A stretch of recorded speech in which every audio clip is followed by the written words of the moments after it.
देश कागज पर बना नक्शा नहीं होता।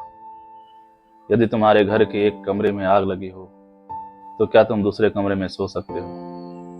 यदि तुम्हारे घर के एक कमरे में लाशें सड़ रही हो तो क्या तुम दूसरे कमरे में प्रार्थना कर सकते हो?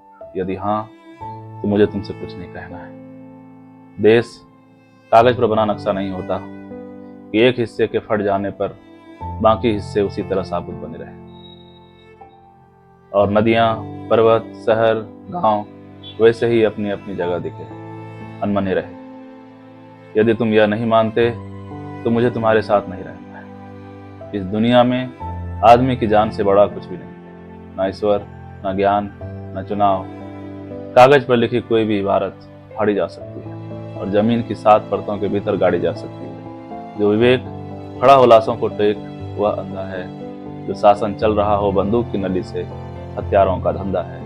यदि तुम यह नहीं मानते तो मुझे अब एक क्षण भी तुम्हें नहीं सहना है। याद रखो, एक बच्चे की हत्या, एक औरत की मौत, एक आदमी का गोलियों से चिथड़ा तन किसी शासन का ही नहीं, संपूर्ण राष्ट्र का है पतन। ऐसा खून बहकर धरती में जज्ब नहीं होता, आकाश में फहराते झंडों को काला करता है। जिस धरती पर फौजी बूटों के निशान हो और उन पर लाशें गिर रही हो, वह धरती यदि तुम्हारे खून में आग बनकर नहीं दौड़ती तो समझ लो तुम बंजर हो गए। तुम्हारे यहाँ सांस लेने तक का नहीं है अधिकार। तुम्हारे लिए नहीं रहा अब यह संसार।